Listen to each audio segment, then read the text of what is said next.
قال النبي صلى الله عليه وآله وسلم لا يؤمن أحدكم حتى أكون أحب إليه من والده وولده والناس أجمعين। রাসূল তো হাদিসের মধ্যে বলে দিয়েছেন ওই লোকটা ততক্ষণ পর্যন্ত পরিপূর্ণ ঈমানদার কামিল বান্দা হতে পারবে না যতক্ষণ না পর্যন্ত তার ধন সম্পদ এবং স্ত্রী এবং তার নিজের থেকে রাসূলকে মহব্বত আর ভালোবাসা না করবে। আমি আবু বকর তো সমস্ত সম্পত্তিগুলো রাসূলের জন্য দান করে দিলাম, আল্লাহর জন্য দান করে দিলাম, মুহাম্মদের জন্য কুরবান করে দিলাম, মুহাম্মদের আল্লাহর জন্য কুরবান করে দিলাম। আমার মধ্যে তো ঈমান রয়েছে, ওয়াল্লাযীনা আমানু আশাদ্দু হুব্বান লিল্লাহ, আমার মধ্যে তো ঈমান রয়েছে, আমি আল্লাহর প্রতি ঈমান এনেছি, আমি মুহাম্মদের প্রতি ঈমান এনেছি। সুতরাং আমার মধ্যে ঈমান রয়েছে, আল্লাহর ঈমান, মুহাম্মদের ঈমান রয়েছে। আর মুহাম্মদকে আমার সামনে গালি দিবে, মুহাম্মদের আল্লাহকে আমার সামনে গালি দিবে, আমার আল্লাহকে আমার সামনে গালি দিবে। আমি আবু বকর এখান থেকে চুপ করে থাকতে পারি না। আবু বকর সিদ্দিক রাদিয়াল্লাহু তাআলা আনহু এক পা দুই পা যখন হাঁটে হাঁটে সামনে গিয়েছে, ইহুদির গালে একটা এমন জোরে থাপ্পড় মেরেছে জাগাত ইহুদিটা বেহুশ হয়ে পড়ে গিয়েছে। এক থাপ্পড়ে ইহুদির জমিনের মধ্যে কায়েদ হয়ে পড়ে আছে। বাকি যতগুলো ইহুদি ছিল সবাই এক এক করে দৌড়ে চলে গিয়েছে। যখন আবু বকর চলে গেল, ইহুদিগুলো চলে গেল, শয়তান ইবলিস এসে বলতেছে, কিরে এক থাপ্পড় খেয়ে জমিনের মধ্যে পড়ে আছো আর মুহাম্মদের বিরুদ্ধে কথা বলতে গেছো, মুহাম্মদের আল্লাহর বিরুদ্ধে কথা বলতে গেছো, এই সাহস নিয়ে বোধহয় তুমি মুহাম্মদের সাথে লড়াই করবে, জিহাদ করবা। শুনো, তোমার থাপ্পড় মেরেছে তাতে কি হয়েছে? মুহাম্মদের বিচারগুলো আদিল বিচার, মুহাম্মদের মতো সুন্দর বিচার আর জগতের মধ্যে কারো নাই।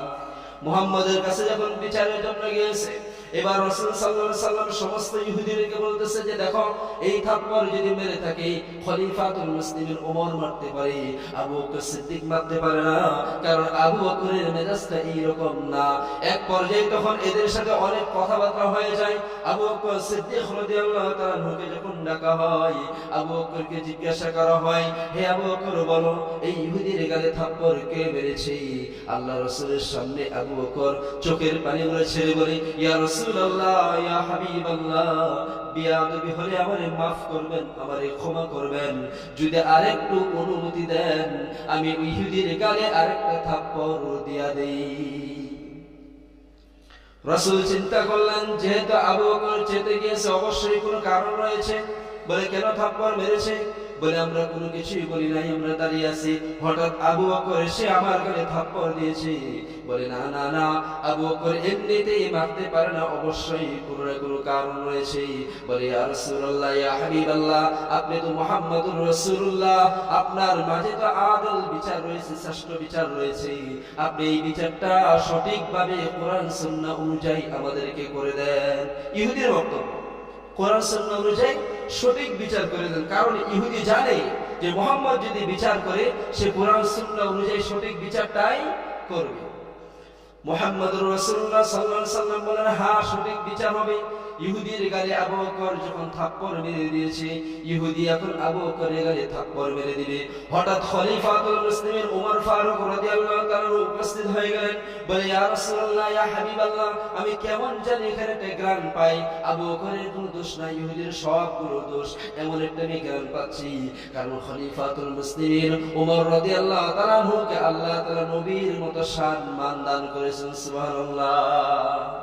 কারণ সে বুঝতে পারেছে আবু বকর এমনিতে মারলে কোনো কারণ বশত মারছে। এক পর্যায়ে যখন সাক্ষীর ব্যাপারে কথাবার্তা আলাপ আলোচনা হতে হতে চূড়ান্ত পর্যায়ে যখন চলে যায়, এমন সময় আল্লাহ রাসূল বলে, ও ইহুদি, তুমি একটা থাপ্পড় আবু বকর সিদ্দিকের গালের মধ্যে বসায় দাও। রায়টা যখন হয়ে গেছে, ইহুদি এবার সেইভাবে সাটাম সুটাম দেহ সুন্দর করে আসে, যখন কাছাকাছি চলে আসছে, ঠিক এই সময় আল্লাহর রাসূল একজন সাহাবী সাদ বিন আবি ওয়াক্কাস একটা চাদর মুড়া দিয়ে শরীরটা ঢেকে আল্লাহ রাসূলের সামনে এসে বলে, ইয়া রাসূলুল্লাহ, ইয়া হাবিবাল্লাহ, একটা কথা আমি বলতে চাই ইয়া রাসূলুল্লাহ। বলে, কি কথা? বলে, আবু বকরের গালে এই মুহূর্তে থাপ্পড় দেওয়া যাবে না। বলে, কেন? আমি আপনার কথা শুনে ইসলাম ধর্ম গ্রহণ করি নাই, আমি আপনার কথা শুনে কোনদিন ইসলাম ধর্ম গ্রহণ করি নাই। আবু বকর সিদ্দিক আমার কাছে বারবার একাধিকবার গিয়েছে আর আপনার শান এবং মান নিয়ে আমার কাছে কথাগুলো বলেছে, আল্লাহর জাত ও সিফাতের কথাগুলো আমার কাছে বলেছে। আমি সাদ বিন আবি ওয়াক্কাস বলতেছি, ইয়া রাসূলুল্লাহ, ইয়া হাবিবাল্লাহ, বেদিনের ঘরে আমি জন্মগ্রহণ করেছি, আমার মা ইহুদি, আমার বাবাও ইহুদি, তারা কেউ ইসলাম ধর্ম গ্রহণ করে নাই, এমন ঘর থেকে ইসলাম ধর্ম আমি গ্রহণ করেছি। ইয়া রাসূলুল্লাহ, ইয়া হাবিবাল্লাহ, যেদিন ইসলাম ধর্ম আমি গ্রহণ করি, আমার পরিবারের লোকেরা লোহার একটা চিরুনি গরম করে আমার শরীরের মধ্যে, পিঠের মধ্যে ওই গরম চিরুনিটা দিয়ে এমন যে টান মেরেছে, আমার শরীরের মাংসগুলো খসে খসে সবগুলি পড়ে গিয়েছে। চাদরটা উঠাইয়া দেখাই, ইয়া রাসূলুল্লাহ, ইয়া হাবিবাল্লাহ, আপনি আমাকে চিনতে পারছেন নি? বলে, হ্যাঁ, আমি তো তোমাকে চিনতে পেরেছি, তোমার হাতেই তো, তোমার হাতে হাত রেখে তো আবু বকর তোমাকে কালিমা পড়াইয়া মুসলমান বানাই দিয়েছে, তুমি তো সেই সাহাবী সাদ বিন আবি ওয়াক্কাস। সাদ বিন আবি ওয়াক্কাস বলে, ইয়া রাসূলুল্লাহ, ইয়া হাবিবাল্লাহ, এই যে একটা বিচার আপনি করতেছেন, সমাধান করতেছেন, এখানে আবু বকর নির্দোষ, আবু বকর কোনো দোষ করে নাই। আমি সাদ বিন আবি ওয়াক্কাস সাক্ষী দিচ্ছি, ইহুদির সমস্ত দোষগুলো, এখানে আবু বকরের কোনো দোষ নাই। কিন্তু রাসূলের কথা হলো যে না, সাক্ষী না থাকলে আমার বিচার সঠিক হবে না। আবু বকরের পক্ষে কোনো সাক্ষী নাই, ইহুদির পক্ষে অনেকগুলো সাক্ষী রয়েছে।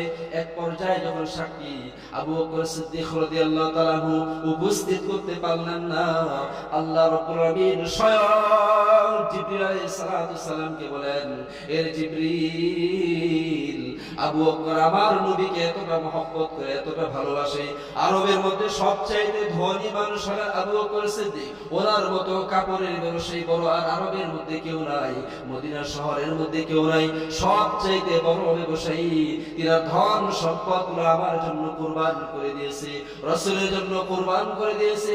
আজ বড় হয় আমার পক্ষে ঈমান আনার কারণে, আমার পক্ষে জিহাদ করার কারণে, আমার পক্ষে অটল থাকার কারণে আমাকে এত পরিমাণে মহব্বত করে ভালোবাসে।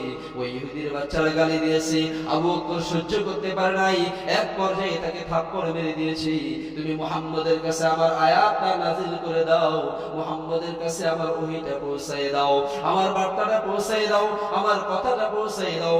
ঠিক এই সময় জিবরিল আলাইহিস সালাতু সালাম বলে, ইয়া রাসূলুল্লাহ, ইয়া হাবিবাল্লাহ, এইমাত্র আপনার কাছে ওহী এসেছে। ইহুদির পক্ষে হাজার হাজার সাক্ষী রয়েছে, অনেকগুলো সাক্ষী উপস্থিত করেছে, কিন্তু আবু বকর সিদ্দিকের পক্ষে স্বয়ং আল্লাহ নিজেই সাক্ষী দিয়েছে। সুবহানাল্লাহ। এজন্য দেখবেন শয়তানের একটু জোর বেশি থাকে, যারা দুষ্ট মানুষ এদের জোর বেশি থাকে, যারা শয়তান এদের জোর বেশি থাকে, যারা হকের পক্ষে থাকে এদের একটু শক্তিটা কম থাকে, কিন্তু কম শক্তির মধ্যে এত পরিমাণে আল্লাহ রাব্বুল আলামিন বরকত দান করে এরাই সর্বশেষ বিজয়ের মালা পরে। আল্লাহ তাআলা আয়াত নাযিল করে দেন, লাকাদ সামিআল্লাহু কাওলাল্লাযীনা ক্বালু ইন্নাল্লাহা ফাকীরু ওয়া নাহনু আগনিয়া। আল্লাহ আয়াত নাযিল করে বলে, ইয়া রাসূলুল্লাহ, ইয়া হাবিবাল্লাহ, আমি স্বয়ং আবু বকরের পক্ষে সাক্ষী দিই, অবশ্যই অবশ্যই তারা বলেছে, লাকাদ সামিআল্লাহ, আমি আল্লাহ শুনেছি, কাওলাল্লাযীনা ক্বালু, তারা বলেছে, ইন্নাল্লাহা ফাকীরু ওয়া নাহনু আগনিয়া, তারা বলেছে আল্লাহ ফকির, মুহাম্মদ ফকির, এবং তারা সবাই নাকি ধনী, কোটি কোটি টাকার মালিক, অনেক সম্পত্তির মালিক। তারা বলেছে আমরা হলাম ধনী মানুষ, তোদের আল্লাহ ফকির, মুহাম্মদ ফকির, মুহাম্মদের মতো ফকির আর মানুষ কেউ নাই। স্বয়ং আল্লাহ যখন আবু বকর সিদ্দিকের পক্ষে যখন সাক্ষী দিয়েছে, রাসূল কোরআন সুন্নাহ অনুযায়ী এমন বিচার করেছে, সাথে সাথে ইহুদিগুলো জাগাত রাসূলের সামনে বলতেছে, ইয়া রাসূলুল্লাহ, ইয়া হাবিবাল্লাহ, আল্লাহ আমরা আপনার হাতে তওবা করে ইসলাম ধর্ম আমরা গ্রহণ করে নিলাম। লা ইলাহা ইল্লাল্লাহু মুহাম্মাদুর রাসূলুল্লাহ সাল্লাল্লাহু আলাইহি সাল্লাম। এজন্য আমাদেরকে মনে রাখতে হবে যে আমরা রাসূলকে সবচেয়ে বেশি কি মহব্বত করব, ভালোবাসবো মুখে নাকি নাকি কাজে বিশ্বাস করে। আমি মসজিদ ওয়ালাদেরকে খুব ভালোবাসি, মাদ্রাসা ওয়ালাকে খুব ভালোবাসি, গরিব দুঃখ অসহায় মানুষকে খুবই ভালোবাসি। এদের সহযোগিতা প্রয়োজন হলে তখন আর নাই। এই ভালোবাসার কোনো দাম আছে? এই ভালোবাসার দাম নাই। সুতরাং আল্লাহ এবং তার রাসূলকে ভালোবাসতে হবে কাজে মিলে, নাকি বলেন? কাজে ভালোবাসতে হবে। এই জন্য আমাদের সামনে যদি কোনো ইহুদি, কোনো নাসারা, কোনো মুসলমান, কোনো মুসলিম, কোনো ইমানদার আল্লাহ এবং তার রাসূলকে নিয়ে কটূক্তি করে, আল্লাহ এবং রাসূলের শানের বিরুদ্ধে কথা বলে, আপনার মাঝে যদি ন্যূনতম ঈমান থাকে, খোদার কসম করে বলি, ন্যূনতম ঈমান নিয়ে যদি তার পক্ষে, আল্লাহর পক্ষে নিয়ে, রাসূলের পক্ষে নিয়ে আপনার আওয়াজকে তুলে যদি একবার মোকাবেলা করেন, খোদার কসম করে বলতেছি, হয়তো আপনার প্রতি অনেক চাপ আর হাত আসবে, কিন্তু এক পর্যায়ে আপনি বিজয় লাভ অবশ্যই করবেন। এই জন্য রাসূলের মহব্বত ভালো